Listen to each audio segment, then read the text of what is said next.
Welcome to our newest podcast episode of the Ellie Talks. My name is Julie Litter. I'm the founder of the startup Ariadne Innovation.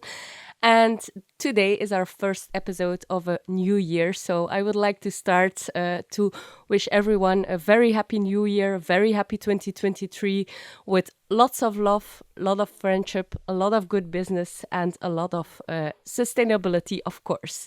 As you know, Ellie.Connect is still here today to help you connect, inform, and inspire you towards a more sustainable textile industry. And today we have a very special guest, a new leading lady for the textile industry here in Belgium. And I'm very happy to welcome Ms. Karla Basselier, who has actually a lot of experience in politics, diamond sector, and now is the new CEO of Fedustria, which is a textile and furniture federation here in Belgium.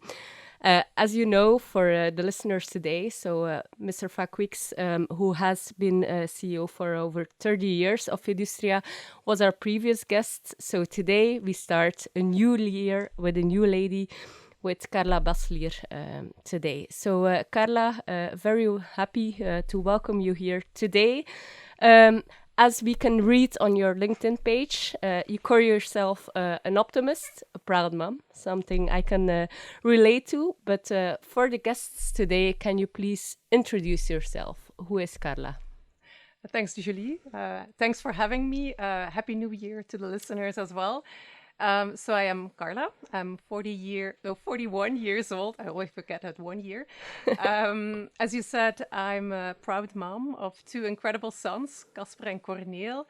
I call them my little gangsters because they are very enthusiastic, sometimes a bit too enthusiastic. But they really give me focus when I have too many things on my head.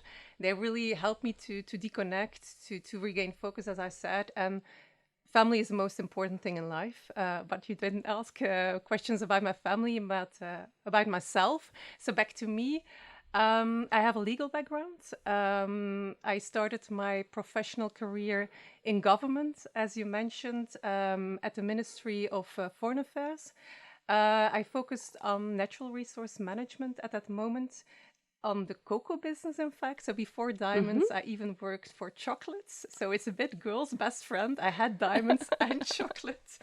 But I worked on due diligence at that moment for the cocoa business. I was involved in the setting up of a due diligence scheme to fight child labor in Africa, and so to develop sustainable chocolate at that moment. But as I said, besides chocolates, I also focused on diamonds. Perhaps you're familiar with the Kimberley Process Certification Scheme. It's a long name, but it's a certification mechanism that fights conflict diamonds, blood diamonds, as they like to be called sometimes as well. So it's the proceeds of diamonds. So we do not want that diamonds are used to finance conflict. So I was a Belgian representative at that time. So about already 15 years ago. Time flies. And what I recall from that time, because I think it's most important what drove me from that working experience. What I take from that working experience is that I believe that if you want to develop legislation, you don't do it by yourself as a government. You have to cooperate with industry, even with NGOs. So that was one of the lessons I learned when working at government level, even at a private office of a minister, that you develop standards if with an industry, together with NGOs, so it takes three to tango, not two, but even three to tango, to really get standards in place which are implementable and which are realistic.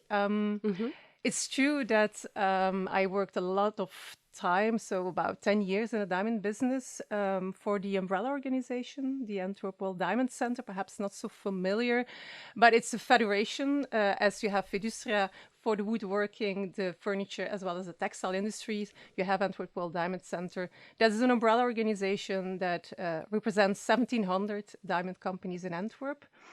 I'm very proud of an initiative that I took at that moment, and it really gives me the drive every day to go that extra mile.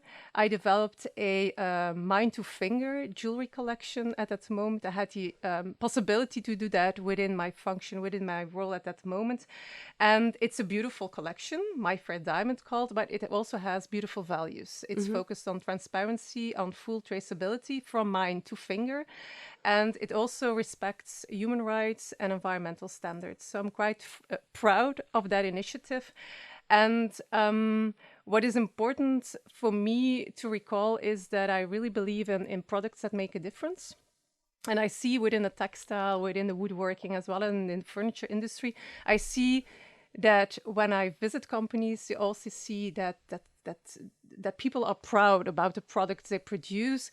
You see issues that are familiar to the diamond business, such as circularity, such as sustainability. But every time that focus on quality comes back, and that's something that drives me, always go that extra mile, as I said, going that what today is normal doesn't have to be normal the next day.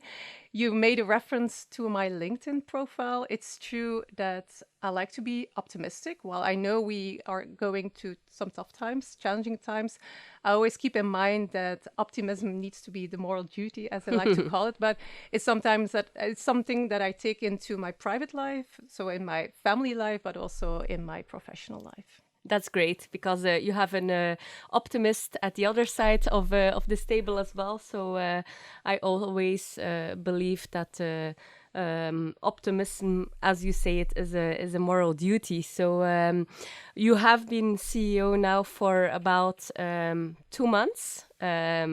Long, short period. I know it has been quite a long search for the right person on the right place. Let's be honest, Fa Quix, tough shoes to fill. But why did they choose you? That's a question perhaps you have to ask them. I was fascinated by the role, I have to say. So that's why I immediately said yes. I was still working at politics, which was a hell of a ride, but positively a hell of a ride, because if you work at politics, you have like 10 years in one day. But when Fedustria called me, immediately I felt a natural fit. I worked previously for an umbrella organization, industry organization. So I know a bit how an industry works. Whilst it's another product, another industry, you know how an industry, how to interact with an industry, how a federation works. And I feel that Fedustria, representing 1,700 companies, also is a very relevant one. So I didn't want to work for the first federation that you see pop up. Fedustria is a relevant one, and it has 3 beautiful sectors. So on the one hand, as I said, the textile, woodworking, as well as the furniture industry. And you see that those sectors are intertwined. Just, well, see, we are sitting here on a chair, but if you sit in a sofa, you have textile, you have a wooden frame. So it's true that within the products that are produced, you always see those 3 sectors that pop up, that combine. You said you come on a crucial moment, and it was difficult, Pat, to find you. Well, thank you. I'm glad that you found me. But it's true that it's crucial. I think I start at a very important time, but a very challenging one, as you said, because you see that some of our sectors, the industry in general, in fact, is going to some tough times. I would definitely like to call it a perfect storm, but again, let's be positive. You see on the one hand that there is the energy crisis. You have seen, or we still face, in fact, a raw material, so commodity crisis. And it's always on top of all those crises that we have to be an entrepreneur, and we as Fedustria need to defend the interest. And I think what makes me a good CEO is that I'm trying to question things. So what I could do, or what my added value could be as new CEO, whilst I'm there, still Fa Quix is still there, and as you said rightly, big shoes to fill. But my value add, if I can call it like that, is that I question things. And when you question things, you can change things. Yeah. So I hope that can be my contribution to Fedustria, as I said, a beautiful organization to work for. Yeah, and we love a challenger. I totally agree with you. So you're quite new to the textile industry. So you had chocolates, diamonds, now fashion, if we can call it an Antwerp story almost. But definitely things where Belgium is famous for. What were your first thoughts? So I can imagine that you already had a lot of talks in the industry, visited some companies. What is your view after 2 months in this challenger position? How do you see? I see many beautiful companies where the owners, the people that work within the company, are really people that fight every day to make the beautiful and the most beautiful products they can produce. What fascinates me is that sometimes you really visit a very small company and then you see, for instance, that I was, if I can give an example, I was at a mattress sticking company. From the outside, you would say a very small company, but then when you enter, you feel that it's family driven, that every day they fight for the best products, to make the best products. And the founder then, due to when we had a meeting, he just said, do you know that in fact on what I produced, well, queens and kings sleep on that, and that's so beautiful. And these are stories we should tell a bit more. Picture that you're looking at a Netflix UK crown. That definitely that gives a new dimension to the companies we work in.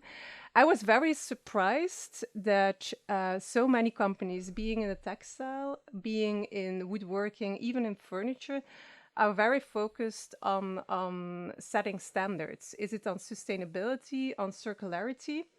And in businesses where I worked for previously, the idea was always we need to fight new standards. We need to fight legislation. Where I come to companies, I really feel that whilst it is a tough environment to work in and you don't want to have legislation put on you, those companies, they want to work with governments because they believe that going, for instance, the path of sustainability, going that path of circularity is the right way. So you really see that within the sectors we can represent as Fedustria, that those companies are entrepreneurial ones, that they really want to focus on how to be future-proof.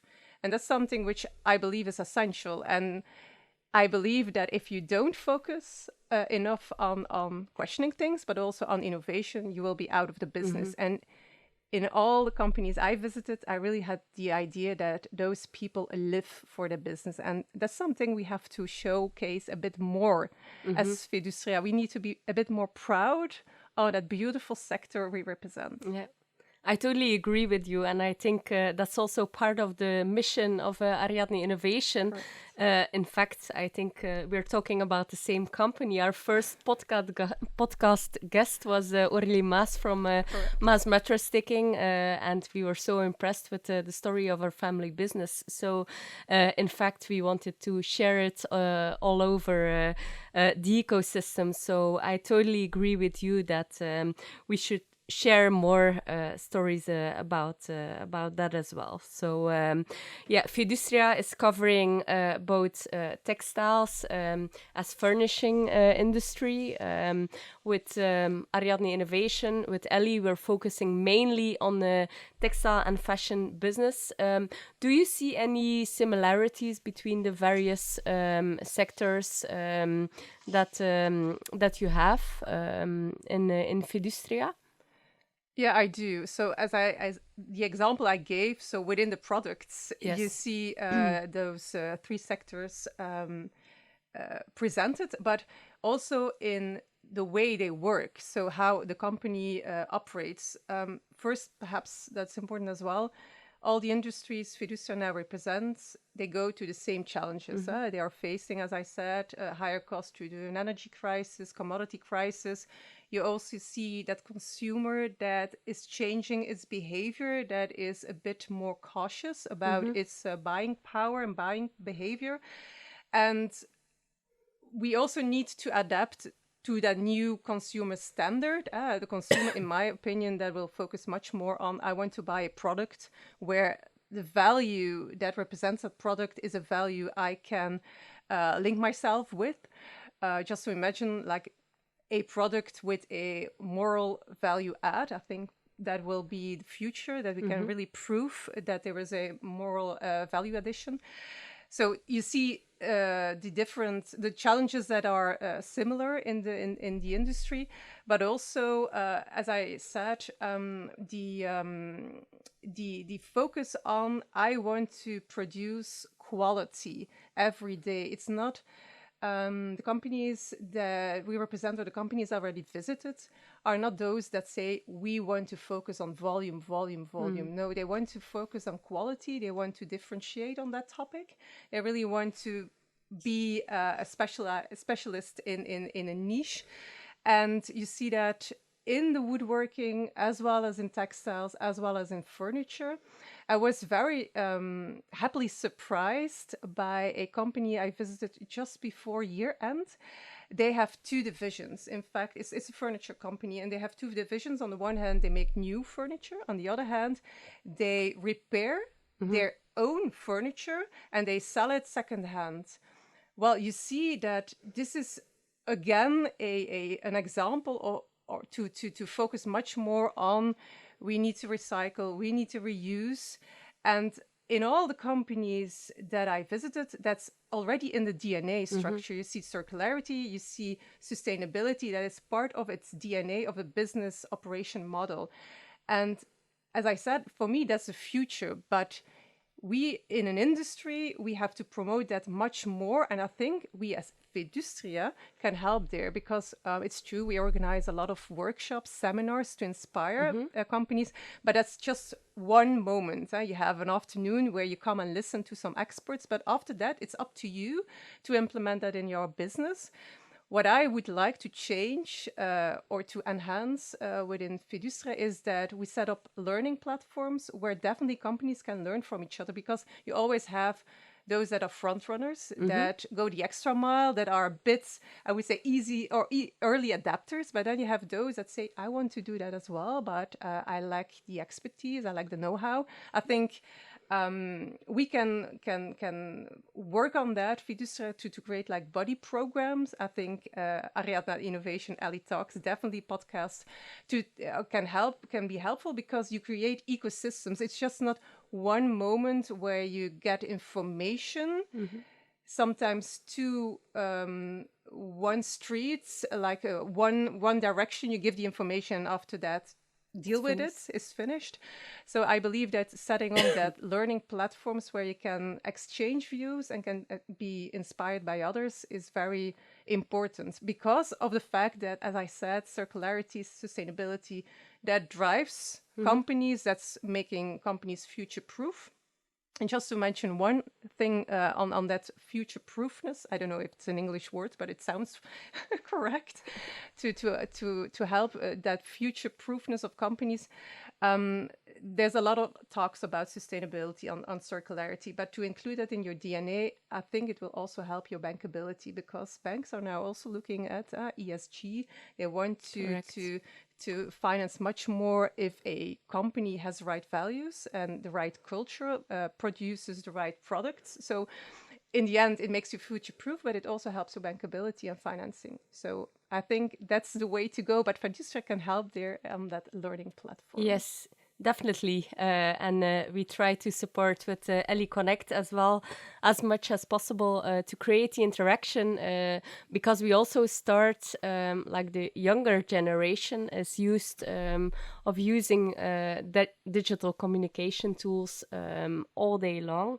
And that brings us actually to the next topic, the importance of younger people for our business and the importance of both employer branding, industry branding, of the image of the textile industry towards younger people. I already read a lot and heard a lot that you value this very much.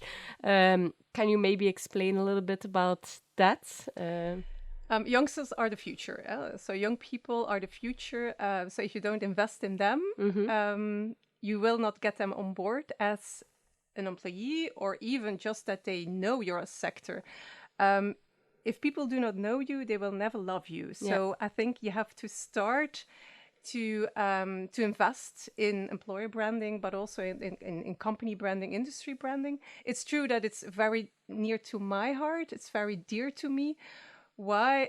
It's true, companies, they want to produce, they are in an industry, but companies need to invest in the products they make. They need to have their consumer-centric, of course, but they also have to think, like, who's my next consumer? I did not identify yet that consumer, but who is that consumer? And then it comes to company branding to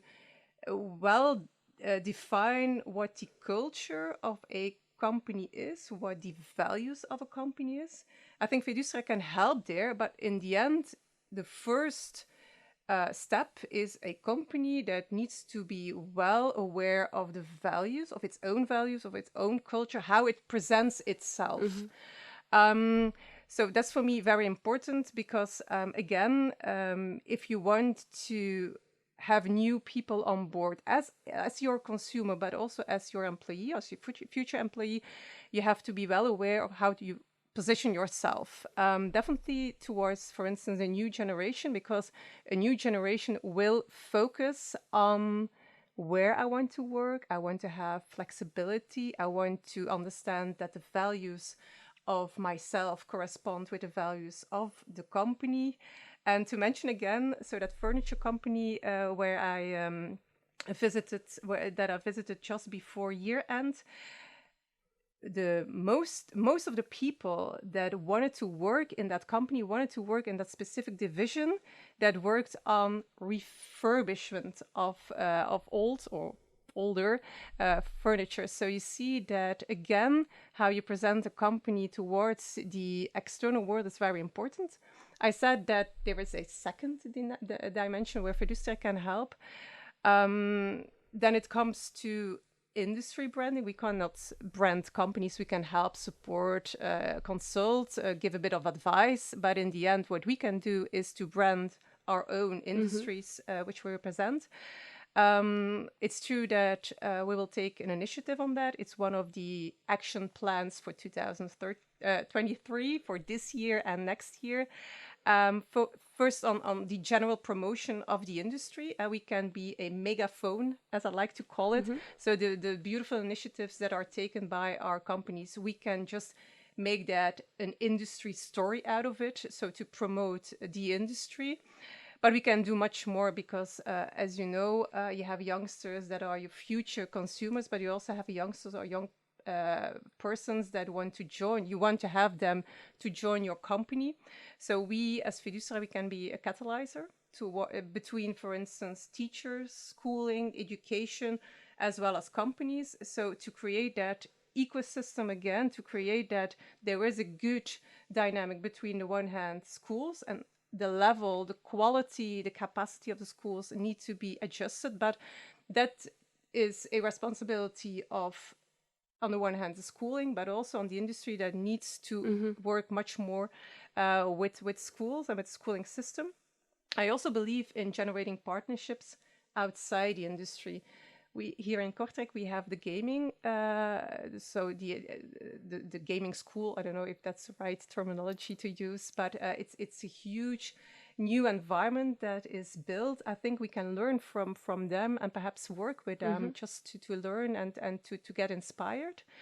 And finally, what I also would like to add is during the different company visits I had, what I saw is that there are so many beautiful stories to tell about entrepreneurship, about young entrepreneurship, about female young entrepreneurship.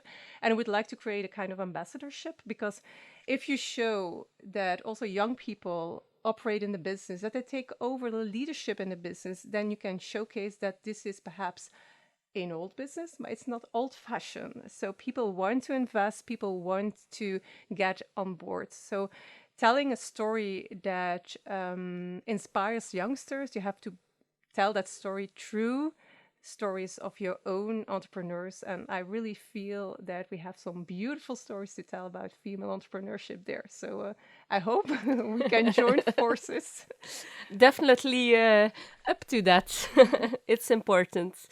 I think it's still the textile industry is a little bit of a male-dominated industry. So I think the combination of both male and female entrepreneurship can drive the change as well. Let's zoom out again to the economic situation. You know, you've touched upon it already. These are challenging times. How do you look at the situation? You are an outsider, not anymore, but you come with an external view. How do you look at the situation, and what are your thoughts about the evolution of this crisis we're in right now? Well, we go to a perfect storm. So you have commodity crisis, prices of raw materials went up. Now you see a bit of stabilization, if I can call it like that. Still, it's uncertain how prices will evolve. You see the same for the energy crisis due to the unfortunate war in Ukraine. Energy prices went up. Now they are a bit down again, but you don't know how the future will look. And you also see that within Belgium, currently consumers are holding their expanding behavior. So again, uncertainty. How I see the future, well, I like to be positive, but still, I think that for the first quarter of 2023, it will still be difficult. We have to go through some tough times.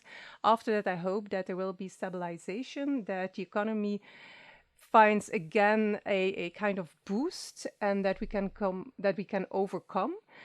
I believe that we still have to continue to invest in innovation and sustainability, because sometimes, and I understand that companies say, okay, we will go to a crisis, so immediately we have to stop investing, we have to stop our long-term objectives, and sustainability is one of them. You don't see a direct advantage, perhaps in the short run. It's more on the longer term, in the long run. Still, I believe that you can't stop immediately all investments, whilst being cautious is good. Still, if you have the possibility to continue, that is very important from a personal point of view. A message, I don't know whether the government is listening, but you never be sure. We'll make sure they are. Okay. So what I would like to give as a message, we are facing some difficult times. You see that within Europe, a lot of countries are taking their own decisions to support industry. Well, we have to be very careful that we will not be out of the market due to legislation and support in other countries by other governments. So the level of competitiveness needs to be very, very, very guaranteed. And that's a role that the government needs to play. So in the long run, this is something which I hope the government understands, that you need to be always, companies will always be resilient. They will always try to do their utmost best. But in the end, competition plays. And if that European solidarity is no longer there, we are an export-driven sector, then we face huge issues, because if competition is hurt, that's a challenge in the longer run. So that's something which I am a bit afraid of. So I hope the government is listening. And if they are listening, then again, a message, because it's New Year, you can give some wishes. So my wish for them is also that they are planning a fiscal reform. Well, I hope that they will not increase costs for companies, and that they will definitely focus on incentives, on the creation of incentives for investments, so that they understand that if companies continue to innovate, that costs money, and so that if there is a fiscal reform, that innovation is supported and strengthened. So I can only agree with that message, and I will make it stronger as a double entrepreneur, both being a CEO of a textile business as startup founder in the textile industry. I truly believe that creating a level playing field in the whole of Europe is important to support the companies. Don't overcomplicate the legislation and the regulation here.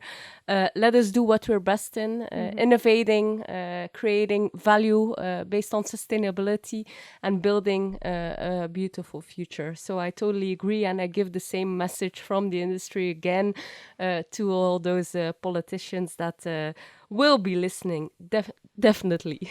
So because you're the first guest that really touched upon this female leadership, I would also love to hear your view on how do you feel that female leadership might be different in times of crisis? Do you feel that the female leaders have a different approach towards crisis management? Do you have a view on that you would like to share as well, some insights? Well, I strongly believe in female entrepreneurship and in female leadership. There are there's a lot of research done. So I'm not expressing my own views here, but just based on some research, but also on own experience. If you see at management teams or at company levels where female leaders are operating, you see, for me as well, a stronger social commitment and a more participatory leadership. And I believe that female leaders are less afraid of showing their vulnerability, which I believe is very important to be a strong leader. In Dutch, you sometimes say leading by kracht, leading by macht. Yeah, very sorry for our English soul listeners, but you can't translate it. It's twice power, but it's like the ability, the capacity to move things. And I believe I'm someone that likes to work from that kracht, not from macht. And kracht for me, so the ability to change things. That's something that I link with female leadership. I don't know if female leaders would be better in managing crisis, but what I believe in a situation of crisis is that there is participation, that everyone is involved. For me, what works best for me is that me as a female leader, I like to be honest and I want to be treated honestly. I'm a listener and I want to listen and to have everyone on board. I like to be transparent. As I said, that participative leadership, I feel that it's very important. That's the only way to make change. And perhaps, okay, they say, never waste a good crisis. So perhaps these elements complement a strong female leader. But if that really helps to overcome a crisis, frankly, I don't know.